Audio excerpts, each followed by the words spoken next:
salt of the earth. Salt FM. We are the salt of the earth. Emisingi.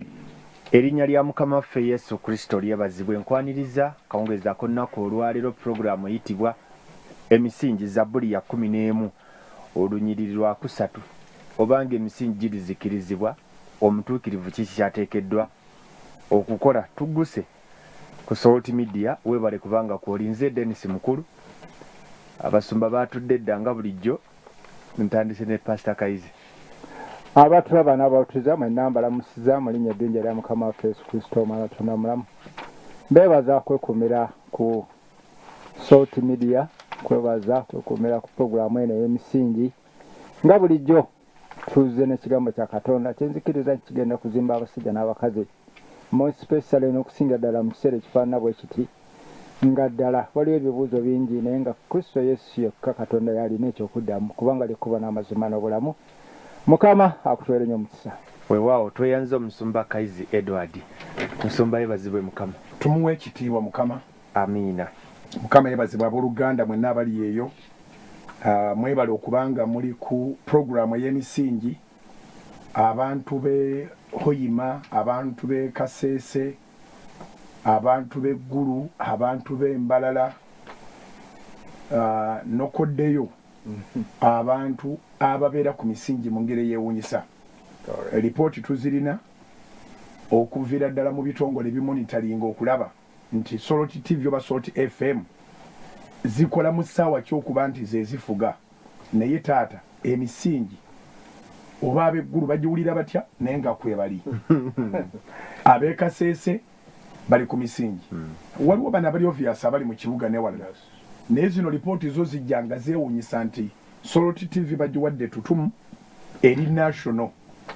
Naye naffe tweyama nti tugenda kubaweereza nga Katonda bw'atusobozesa awatali kwerekamu. Tugenda baweereza mu mpeereza ekyasinga obulungi. Njagala okutegeeza abasumba namba yeeyongerako. Bwe twayita olukuŋŋaana lw'abasumba twafunawo 1,125. We twogerera abaakaleeta amannya gaabwe ng'olw'okuba yali short notice nabo bayitirivu. Era ndowooza nti twandibanga tujja kubeera mu 3 oba 5 abanaaweereza. Naye tubadde tulina okubayo n'olukuŋŋaana awo tulyoke tukole ekiri massive. Naye ndowooza omusumba Kayizi tugenda muwa register yonna nga bwe yali n'abo abazze beeyongerako abenga asobola okuba contactinga basooke bakole batonotono then oluvannyuma tujja kusumula essaawa ziri zonna ze twawayo ku radio ne ku TV tuzibakwase nga tuzzeemu twetaagayo meeting endala emu yokka. Twetaagayo meeting endala emu yokka. Eri meeting yali nnungi nnyo yali yakuinitiatinga kintu eno gye twetaaga ejja kuba ya ku-orientinga. Ndowooza nga tulina experience ebbanga litubadde ku radio ne ku TV tusobola okumanya challenges ate tusobola okumanya n'obwangu. Nolwekyo twagala kwogera nammwe kati bwe tunaabayita tugenda kwogera nammwe nga bannammwe ababadde ku media okumala ebbanga. Embeera gye tulimu ne bweneeba evuddewo enjiri egenda kusigala ng'eddukira ku media. Nolwekyo Mukama yeebazibwe nti yatusookayo ne tuyita olukuŋŋaana olusoose mu mwaka. Si lwa abavuzi ba boda, si lwa abasuubuzi, si lwaki ne tusooka olukuŋŋaana lw'abasumba. Olukuŋŋaana oluzibu okuyita. Abasumba babeera bakolanga naffe bwe tukola. Naye nabo ne bawulira eddoboozi lya Katonda ne bajja 1,120 be baaliwo naye we twogerera tukutye mu 1,500 olw'abataaliwo abajja nga baligestaringa era nga bakakasa nti balina amakanisa era nga bawulira nti kyabwa Katonda okubawa platform TV ne radio. Tugenda kufubanga bwe tusobola okulabika nti ebyuma bye twetaaga okugula kuba bwe tutuuza abangi buli omu ayambala bibye. twetaagayo ebintu ebitonotono awo bye tujja okukwasaganya nolwekyo ebbanga si ddene nga ensi yonna yeerabirako obudde bwo twabumaze twamaze okudemaketinga nti buno ku rediyo buno ku tv abasumba musome bayibuli tufunye akaseera akalungi musabe tufunye akaseera akalungi mumunoonye mukama tufunye akaseera akalungi mufumiitirize meditate tufunye akaseera akalungi muteeketeeke naddala mmwe abaalaba kino nga opportunity evudde mu ggulu tandika okulaba obulokozi buno tandika okulaba bayibuli nga olabamu enjiri gy'olibulira nga tuvudde mu kalantiini ono ate ng'olabamu enjiri ng'eyegendagenda ku Soloti TV oba ng'egendagenda ku Soloti FM. Ya twebaza mukama olw'okuba nti ne kaakati tewannabayo lipooti yonna eyogera ku mulwadde mu Uganda. Ekyo nno Katonda yakikoze kubanga abagagga tebasobodde kussawo biyinza kuziyiza ndwadde kujja. Nolwekyo it's an opportune time tulaba Katonda nga akoze. Katonda yennyini yakoze. Ensi yonna eri mu awakening. Ensi yonna eri mu awakening. Tubadde tulaba n'abaana bange mu control room wali mu TV weesibuka ebuna ensi yonna ne tulaba ng'amagye gafukamidde n'emmundu kubanga ogenda kukubaani ali mu control room abantu batereko ku TV balabe amagye nga gafukamidde n'emmundu ez'akabi nga bakoola mukama w'abakama. Dawudi gwe yayogerako n'agamba Goliaasi nti ojja gye ndi n'ekitala n'effumu n'olunyago naye nze nzija gy'oli mu linnya lya Mukama omukulu w'eggye lya Isirayiri ly'osoomoozezza. Ali mu control room tuyambe otutereyo ab'amagye ne botosooka ab'amagye ensi yonna eri mu kusaba. Ensi yonna eri mu kusaba. So tukkiriza Mukama nti kaseera kalungi buli kintu kikolebwa olw'obulungi eri abo abaagala Katonda. Buli kintu kikolebwa olw'obulungi. Bw'oba ositadinga embeera eno kasookedde etandika China esetinze pace. Amawanga gonna googedde bingi galaajanye gakaabye gakoze gatya. China gye bwatandikira tebasabangako buyambi tebakaabangako tebalaajanirangako muntu yenna tebalina ngeri yonna wabula okwasaganya embeera nga bweri. Okwasaganya embeera nga bweri musumba sembere akazindaalo. Okwasaganya embeera nga bweri bagikwasaganyiza to the extent nti kati abasawo baabwe bali mu kuserengeta kuyamba ku mawanga malala. Bagenze mu Yitale bagenze mu Yitale kibi nnyo naye abasawo okuva mu China bamaze okugenda mu Yitale era kirabika embeera egende kana. Amerika ekola butaweera nabo batugamba tusabe wadde basanga tusaba naye ensinga eyo ebadde etongoza ebisiyaga nga buli kigambo ekya busiru kikulukuta bukulukusa. Bwe babanga bagamba let's turn to God.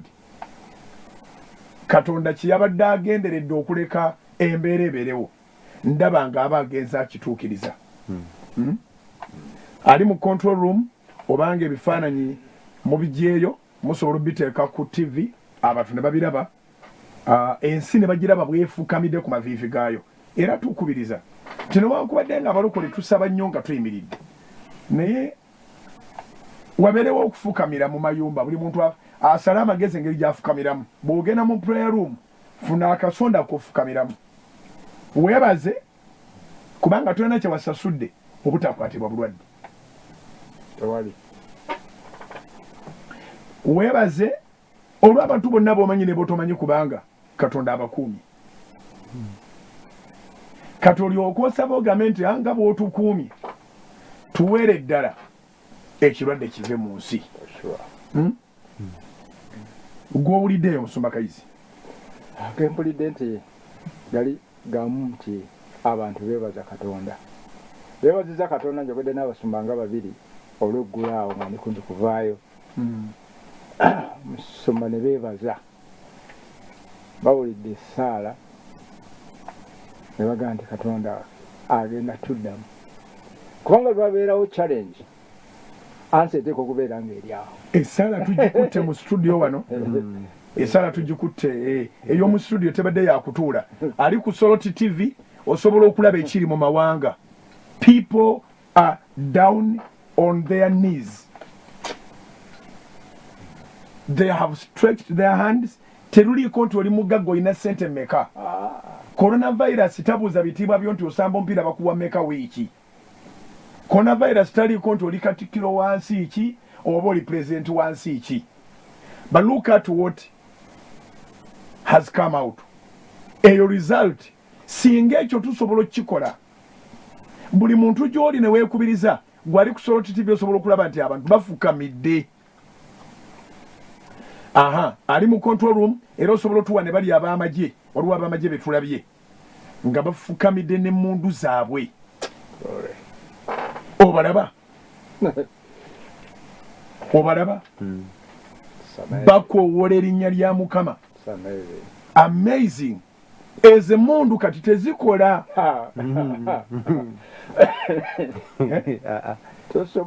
Ne waliwo emmundu etaliiko nti ate baakutambuza nnyo okugikuwa bagiyita saala.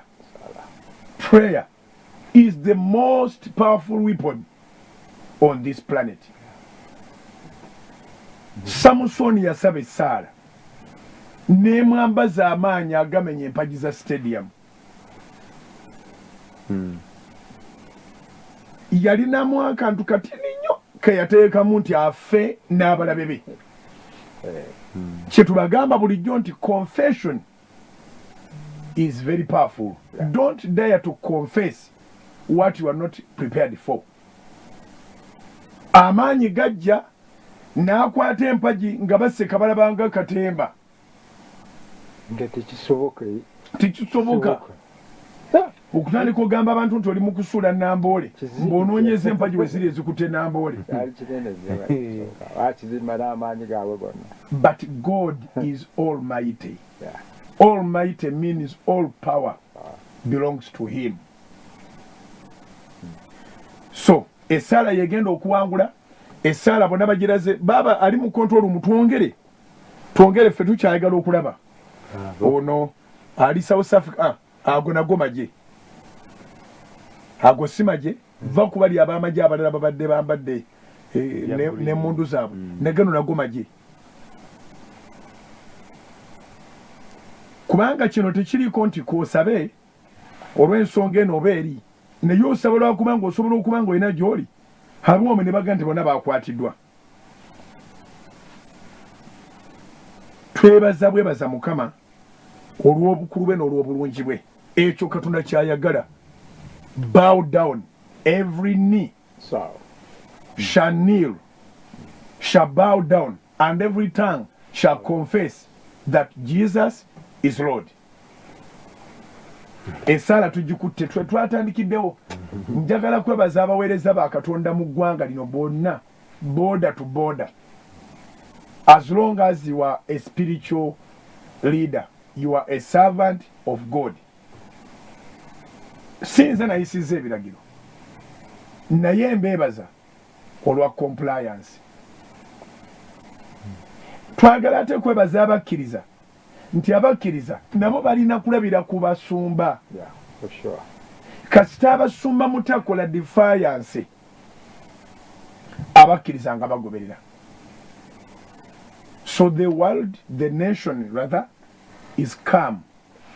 Very, very, very calm. Mpulidde emirembe mu mutima gwange. N'abaana bembadde nabo mu studio abadde bakwata kamera naki service ziri live. Mpulidde emirembe nga mpulira ekisa nga ndaba mpeereza eri millions and millions and millions. Good enough obwongo bwaffe Katonda yabuyonja. okulumba kwaffe kwonna tulumba setaani. Tewaliwo ngeri yonna ate ekyusa birowoozo otandika okwogera ng'olabika nti oli selfish. Our Lord is a selfless Lord to the extent of giving up his life for his friends. Nolwekyo ekyo tujja kukinyweza. Amen. Omuntu yenna ategeeza omulala nti Solot FM ku ssaawa 7 kwennyini ku dot. Ate ndowooza n'obudde bwalabye engeri gye mukutemu. Osusse. Temumpaana muyinza okundeeterayo. Naye mbadde ng'alina essaawa mu mutwe. Naye tugenda nga improvinga, si kwongera mu budde naye okwongera okubassaako omwoyo, okwongera okuba nti bwe tusaba ffe kati tujja kubasaba mmwe mutusabirenga. Amen. Naye ffe tugenda kubasabira, togenda kufa, togenda kulwala, togenda kuwangulwa, embeera egenda. Sure. When the enemy comes in like a flood, Yes. the Spirit of the Lord raises high the standard against him. Is it Isaiah chapter 59 verse 19? Isaiah 59:19. Tuwe ya luzungu. Yeah. Ebimu ku bintu Mukama bye yampanga ekirabo ze nnyiriri ezitaasa mu budde bwe ziteekwa okutaasizaamu. Ey'oluzungu Isaiah 59 verse 19. The English version. Whenever you go for a Bible, buy any KJV, buy New King James Version. Good enough, they are on market everywhere. Naye okusinziira ensi bw'etambula zino ze tulaba kati zandibanga ze zisembayo. Enfuzi ezijja nkiddamu okusinziira ensi bw'etambula zolaba kati New King James Version zandibanga ze zisembayo, enfuzi ezigenda okujja. Eno stooka yonna gyolaba gye tutapingamu kati baagikola dda, era bw'oba osobola mukwano gwange alina obusobozi gula bokisi oba 2 oba 3 oba 10, gula bayibuli nga 7, mukyali 2 gula ez'abaana. Waliwo firimu gye baazanya ng'eraga nti ekiseera kijja kutuuka nga waliwo bayibuli emu yokka entuufu naye ng'agirina bamunoonya okumutta. Ate Hollywood buli byezanya biba gye biri maaso eyo. Tubadde tulaba ku research ng'akawuka ak'okujja mu 2020 Bill Gates yakoogera mu 2015 n'annyonnyola kye kyetaagisa and so forth and so on, nga kyetaagisa sente nnyingi nnyo era nga kajja kutambuliranga mu mpewo. Ntunuulidde akantu n'entya n'endabayo ekitabo nga kyawandiikibwa myaka gya 65 nga kyali kyogera ku 2020 obulwadde buno engeri gye bujja okubaawo. Okay. Ekitabo kirebe naawe. Ekitabo kikadde kyafuluma 65. Omusajja n'annyonnyola engeri obulwadde gye bujja okutta abantu abangi era nga bwakuva mu Yuan nga bujja kutandikira mu kibuga kya China bubuna ensi yonna. Era nga babuyita COVID-19. Kitabo kyadda. Era nga bujja kulinyibwa ku nfeete. Wayitewo emyaka 10 Mukama agenda tuwangaza nakyo tujja giraba. Peegi zonna nzisomye. Wayitewo emyaka 10 bukomewo nga bw'amaanyi nnyo era buddemu butteyo era baddemu babutuuleko. Kati bwe bulivaawo tebulidda. Ekitabo kyawandiikibwa 1965. N'erinnya mweriri COVID-19 n'ebbanga libulina okutabukiramu 2020 oli yabiwandiika mu 65 ng'awandiika ku 2020 bujja kudda mu 2030. Tusome Bayibuli. Tusome Bayibuli. Ya ennaku zino ebitabo mbiri bubi ate jjukira nsoma naye ate nkwataganya ne Bayibuli naye ate njagala n'okubanga bwe mba nnwana mmanya kye nwanagana nakyo era abasumba mwenna kano akaseera ke twafunye kalungi pakira more information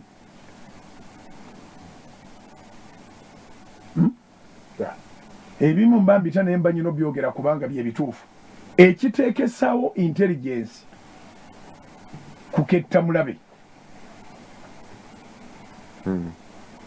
n'omulabe baaba alina mubaamu abatali babeddala nga bakesi naye nga si bakambwe balwadde ng'alowooza nti okusinziira ku bikola bye bakola bye basaana ne promotion kyaliwo juzi Isirayiri nga omuduumizi owokubiri ku ntikko ku mulembe gule gwa Yasarafati nga yali mu Yudaaya gwe batalowoozanga nako nti mu Yudaaya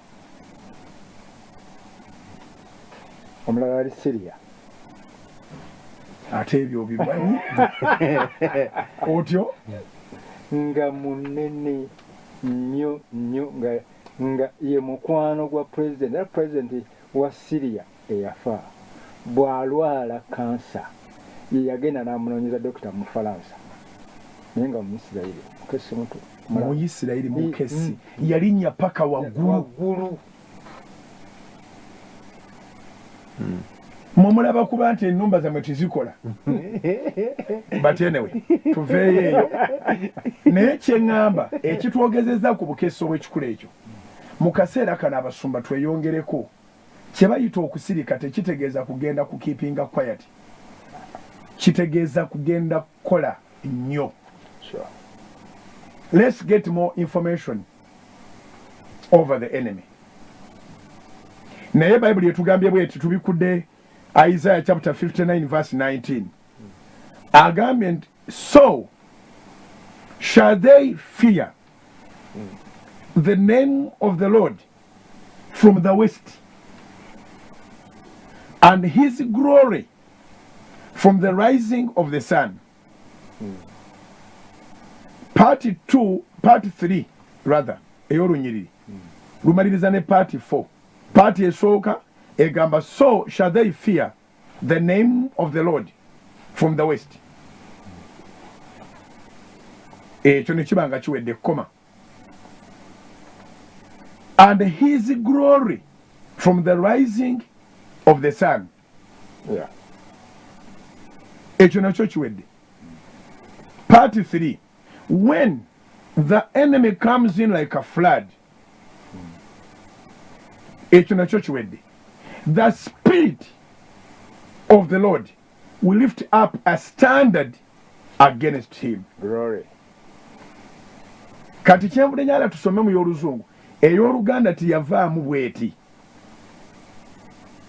kati negamba nti so shall they fear balitya the name of the Lord from the west erinnya lya Mukama okuva ebugwanjuba. Yes. And his glory from the rising of the sun n'ekitiibwa kye okuva ebuvanjuba. Yes.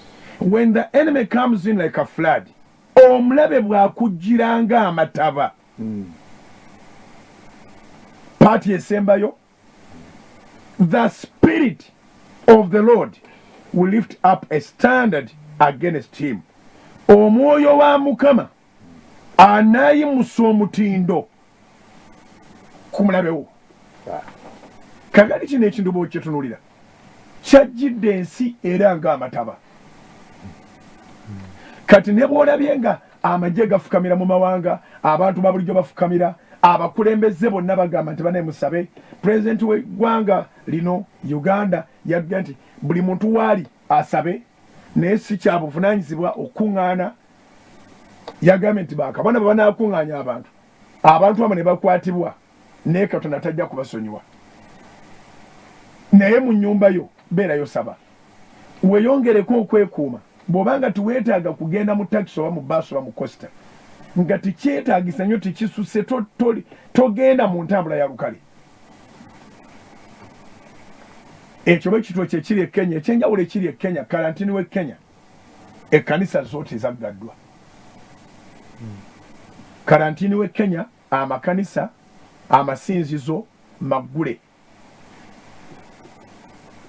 abakulembeze b'e Kenya bagani mugende musabe wabula mukebere bateekawo obukebera temperature bateekawo sanitizer era mu Kenya baaluguddemu babadde aba opportunists abacupuzi batunze gundi disinfectants ez'ebicupuli ddala so ministry n'ekiyingiramu akatale ne bakatereeza naye nga amasinzizo maggule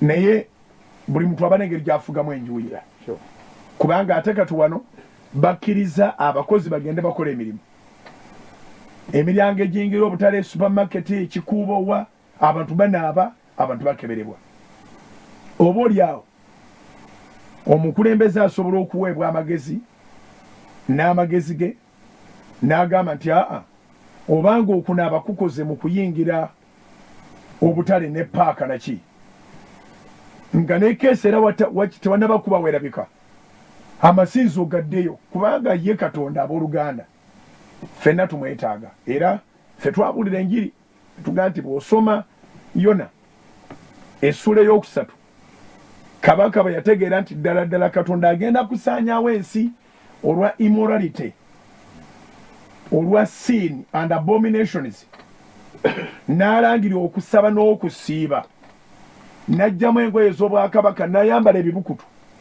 ne beesiga evvu eggwanga lyonna neeyo nne yababuulidde nti Katonda agenda basaanyaawo ne kimuluma n'afuna akasajja ku mutima butereevu so kiyinza okulabika ng'ekyobuzoole naye ndowooza nti amasinzizo oba okusinza kwandibadde kubaako engeri gye kuplayingamu role nga commander in chief yakamandinze kubanga nze mutwala nga musajja wa Katonda emyaka 30 n'okusoba tosobola kufuga ggwanga by such a big mistake by such a coincident nga Katonda tamanyi omuwagira oba tomuwagira God is aware era bw'amala n'afulumya eddoboozi n'aga nti ku lunaku bwe luti okusimbulira awo tugenda kuyingira mu kusaba n'okusiiba climax tugenda kubeera Namboole oba tugenda kubeera Kololo ffenna tugenda kujja nga twambadde bwe tuti oba nziina oba twambadde ki naye twegalire Mukama ku lw'ensi yonna njagala okutegeeza kasookedde bapakira abantu abasabisi bakupakira era zibasanze nnyo ababeeranga bategeka enkuŋŋaana nga zakusaba naye nga bataddeko ne bajeti ezipakira abantu Yesu yatambulanga ng'awonya bonna abaajogebwanga Setaani n'abayigirizwa ekyo kyennyini kye baakola tewaliiwo mu byafaayo ng'abantu abagenda okusaba bapakirwa nga bakupakira tekiriiyo omukazi munaku yava ku mbibi eyo naye yeereeta n'omwana we omusajja alina omwana gw'ensimbu yeereeta tunayogera kwani tunalekaani abaali baagala okusabira omuntu waabwe mu Makka essula 2 baamuleeta ng'akwozimye nga bamwetisse bana baganda baffe ababeera baagala okupakira abasabi situmanyi bo kika kya Bayibuli kye basoma naye gwe kiruma yanoonya Mukama yatambula yekka nga n'esente zamugwako nera terwakupakira so kano ke kaseera tweggalireko ennaku zina 32 abakulembeze abapurezentinga nga bajeti ew'omukulembeze nga bamwoyo nga bagamba okusaba bajeti yino okusaba si kwa bajeti bwe kibanga eddoboozi lyammwe abantu muba mulina bapakira bwe kibanga eddoboozi lya Katonda abantu baba balina kwepakira baba balina okujja tulina ekkanisa nnene eyinza okuba nga yesinga obunene mu ggwanga lino olukuŋŋaana lwayo lumu olwa Sande wayinza oba nga tewaliyo chachi mu Uganda oba mu region eno ekuŋŋaanya abantu betukuŋŋaanya ku Sande ku Kanani beepakira ne bezaayo si bibeera byangu olumu ebeera nfuufu olala kiba kisooto olala guba musana olala ebeera nkuba naye buli omu alina obujulizi bwe Sure. Toyina bw'omugambako kati bonna bali ku maviivi somewhere. Katonda awulire essaala. Right. Nzikiriza nti olunaku lujja ng'abantu bonna bagamba nti Yesu Kristo ye Mukama. Right. Era tituli mu kusabira mu kutya. Ebimu ku biyambye China eyasooka okubalukirwamu coronavirus nesobola okukombatinga ekintu kyayo. China has not operated in panic or in fear. Ekimu ku bikyawa prevalence coronavirus nsi kutya ensi ebula okubulira mutaka corona amala okuyitawo eryoke ebbulukukeyo. And whatever you fear, it harms you. Ekyayamba eggwanga lyaffe lino through His Excellency the President of this nation kwe kulangirira nti abantu baffe balina siriimu. Kiddemu. Ekimu ku kyayamba eggwanga lino okulwanagana ne AIDS obulwadde obuleeta siriimu ye mukulembeze w'eggwanga lino okulangirira nga tatidde nti abalambuzi tebadde bizinesi zijja kwesiba obulamu n'abukulembeza. Abakikweka baafa ne kati bakyafa South Africa. Tebaagala kukkiriza nti waliwo ekiriwo. Amawanga agamu gajja kusiimuulwa ng'okyayogera ku coronavirus. Siriimu akyaliira ddala n'amaanyi. Eggwanga no lyavayo okugaba obutimba bw'ensiri. Unfortunately buli muntu abukozesa nga bw'ayagala, bukamula butunda, butega biyenje. Naye nga malaria atta okusinga coronavirus. Nakati lwakuba babalako mirambo gya coronavirus naye malaria mulabe w'amaanyi nnyo. Genda kozesa kyolabe kisufu wanda wafa buli mwaka. Typhoid atta mu nzita etategerekeka atta okukamala. Naye nga eddagala buli muntu alirina mu nnyumba tisiryaggula. Oyina kufumba amazzi gonna aganagenda mu kamwako n'ogafumba n'ogatereka ewantu n'oganyogoza nga gafumbiddwa bw'oba oyagala manyogo ganyogoga. Naye omuntu ateeka omumwa ku taapu mu ngeri eyeraliikiriza. Twogera n'abagagga nga bali mayumba gaabwe kati ng'oluva eri n'akasenya agenda bugenzi ku taapu. Taapu eriko option yo agookya n'aganyogoga. Yasunula ku ganyogoga amazzi n'agakozesa nga bw'oba weetegereza ennyama zaago bw'oba ogaluddeko nnyo ogenda okulaba nga waliwo akantu akayiseewo akalinga bbi. Kubanga kino ekigambo bakiyita National Water and Sewage. Tugende Mbulango tukomewo.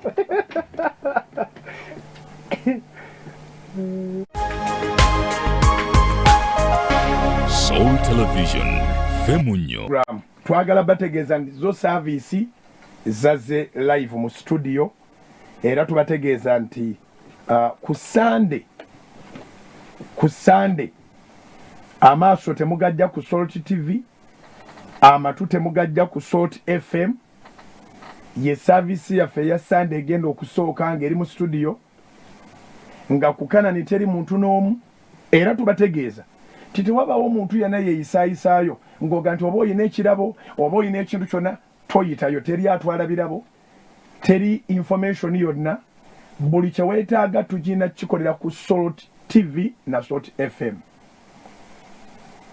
Ate nga kye tusinga okukolera ku Salt TV ne Salt FM kusaba kukutuusaako kigambo. So Sunday eno egenda kubeera experience mpya nnyo. Saawa 4 zennyini nja kuba nyimiridde mu studios nga TV eri live, radio ngeri live. Tujja kikola ng'omwoyo mutukuvu anaatulungamya. Esaawa zijja kwekulungula. Weeteeketeeka okusaba, weeteeketeeka okulira ekigambo, weeteeketeeka okuzimbibwa mu mwoyo ne mu mubiri ne mu birowoozo ng'oli mu makaago. Oyita abantu muteeke ku TV mugiteeke wagazi awo, radio mugitumbule. Naye temukuŋŋaana ate kusukka 5-6 toteeka service waka buli muntu ali mu nnyumba wetegere soloti butereevu ku Sunday eno ye service yaffe egenda okusooka okutambula bwetyo abasumba mukozesa abavubuka abali mu church abavubuka abo bali mu church balina smartphones abavubuka abo bali mu church kuli bavubuka 19 gwina Facebook esobolera ddala okuteekayo live tofaayo nti b'obuulira si be baawo gwe buulira bubuulisa nze nange bembuulira nsi yonna mukama nze yaŋŋambira dda nti yingira ekibuga bujingo obulira abalokole n'abatali balokole osabe nabo so gwe omwana wo oba mwana wa nebo oba omukkiriza oba omuvubuka wa kwaya mugamba akutereko Facebook otandika okubuulira ng'oli wakaawo ebintu bitambule ojja kwewuunya naye setaani talina buyinza ku kye bayita chaaki era njagala kulangirira ekigambo kino chaaki tezinnaba kuggalwawo chaaki nzigule ekyaggaddwawo kukuŋŋaanira mu chaaki gatherings were banned churches are not banned byawukana omuntu abitegeera church is not necessarily a building not at all era mukama ffe ekigambo kye kikyayimiridde nti even the gates of hell shall not prevail his church n'amaanyi g'emiryango gy'emagombe tegaliyinza kkanisa ye era kati amaanyi ge tutambuliramu mu ggwanga lino mangi mangi amaanyi ensi yonna geetambuliramu mangi ng'olaba amagye gafukamidde abantu babulijjo bafukamidde bapulezidenti bagamba nti tusabeko buli omu agamba tusabe buli omu agamba tusabe so within no time this coronavirus and other viruses are going to disappear because God promised that if we come together bow before him humble ourselves call upon his name repent of our wicked ways he will come down to heal those verses are serious verses. Ebibuuzo bingi bye tufuna bano batubuuza nti ebimu eby'ekkumi n'ebiwaabayo tukole temubitereke buli muntu olina kyaki yo gy'ova buli muntu olina kyaki gy'ova bitereke ebiro bwe birituuka ate bijja kutuuka ffe tugenda kutegululanga omukisa mugende mufune tutegulule omukisa mugende mufune era tulangira mufunire mu plenty nti bw'oba olina plenty onoobuuka otaatya okulya ekya mukama funamu okitereka beerako omwesigwa kibi nnyo okubanga naawe kennyini teweesiga ggwe abamu ogamba abantu tebakwesiga naye naawe kennyini bw'obanga tuwe trustinga how do you expect others to trust you nababulidde mu njiri ne mbagamba nti temukkiriza ku entertaininga babulizi ba njiri abagenda okujja nga bakuŋŋaanya gy'oli ku dduuka mpiteyo gy'oli ku saluni mpiteyo gy'oli ku restaurant mpiteyo mukama waffe yagamba nti muleete tewali lunyiriri lugamba nti banone nze ndi muntu wa bayibuli olunyiriri zonna ziga nti muleete katonda tatambulangako nju ku nju ng'agenda akuŋŋaanya ekimu ky'ekkumi tatambulangako dduuka ku dduuka ng'agenda akuŋŋaanya ekimu ky'ekkumi abantu abo mbagambe nabo bakati bawumuleko era bw'olaba azunga eyo ng'omanya nti n'ebisira ne badde bikuliko yebikuleetera wamwesiga nti akusumba nitasobola na kutuula kuliza katonda this is a divine awakening abaweereza ba mukama tutuule buli muntu abeeko gy'abulidde oddeyo mu kafo kali owulireyo ku message empya abantu bafune value for your ministry obanga Eriya tiyafa mu kaseera we yarangirira naye yateeka bbaani ku nkuba ne ku musulo katonda n'amugamba serengeta ku kagga Kerisi binamuwona byamuliisa ravens akamwa k'ekinyonyi kaleeta katya ennyama wangi akamwa k'ekinyonyi kaleeta katya ennyama nga nnamba But when it is a command of God, all things are possible. Abaweereza mu concentrating, abakkiriza bwe banaabalaba nga muzungireeyo bajja kumanya nti you are totally empty. Era bonna abaweereza bagenda okubazungirako eyo, abagaba amasimu, abakola batya, mumanye nti bali empty. Mu kaseera kano osuubira kuwulira nga pasita wali eyo asaba ennaku 32 Katonda azirese nga kyamagero. So ffe tugenda kwekuumira wano. Salt Media egenda kubanga ekuweereza essaala etali yakusaaga, tetwagala kuzanyira ku bulamu bwo obw'omubiri obw'omwoyo n'obw'ebyenfuna. Amen. N'amawulire amalungi gonna nga bwe gajja tugakutuusaako. Ate n'ebifa mu nsi Salt Media yeesigika. Ekyo tukyebaliza Katonda.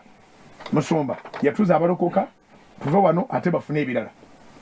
Hallelujah. Mukama waffe omulungi ebazibe twagala okwebaza ekisa Mukama kyatuwadde okugabana ekigambo ekiramu kyenzikiriza n'olwaleero luno waliwo omusajja n'omukazi ng'oli eyo omwoyo omutukuvu ayogera naawe nti olwaleero lunaku lw'obulokozi kusaba weewombeeke oddemu ebigambo bino wamulegamba nti ayi Mukama kwebaza olw'ekirabo eky'obulamu kwebaza kubanga ondeseewo paka leero era onyinzisizza okumpuliza ekigambo eky'essuubi eky'obulamu ekikyusa ekiwonya ekirokola era ekiza obujja zija gy'olinga nenenya kuva mu makubo gonna ge mbadde ntambuliramu agatali ga bwakatonda gonna nga viiriddemu ddala era nga lekedde ddala era nyaniriza Kristo Yesu oyo ekkubo n'amazima n'obulamu nga muweera ddala obulamu bwange okuva kaakalo nva mu bibi byonna bye mbadde nkoze ne bye ngenda okukola bye bankolera ne bye mbadde nkola byonna mbirese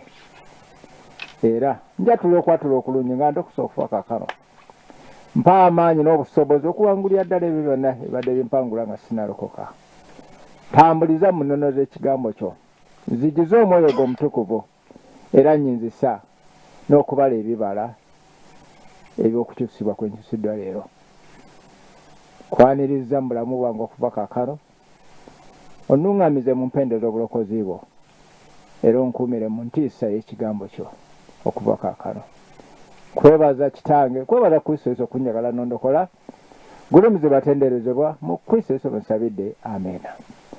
Gwazeemu essaala eyo olokose naawe abadde aseesetuka Mukama akuzizza obujja kati ekisigadde genda onoonye ekkanisa ey'abalokole ey'amazima oyanjulira omusumba mugambe nalokokedde ku puroguramu y'emisingi omusumba oyo ajja kwagala era agenda kulaga engeri gy'ogenda okutambuzaamu obulamu bw'oyingiddemu obuwanguzi.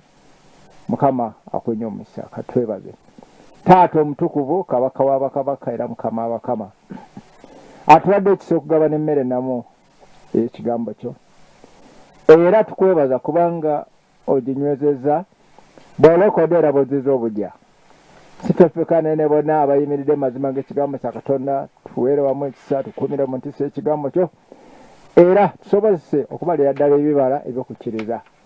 Tukwebaza tukugulumiza mu Kristo tukusabidde amiina. Kano akaseera kagenda kubeera kalungi nnyo ffenna tukeesunga tulabe engeri gye kaggwako kagenda kwawula kagenda kwawula abantu abalokole n'abatali balokole bagenda kutegeera abasumba ab'empeera ab'ensimbi abatayagala myoyo n'abantu kulaakulana wabula abayagaliza bokka nga ebigambo byonna ebibavaamu byogera ku loosi gye bakoze azifu bayingira merchandise.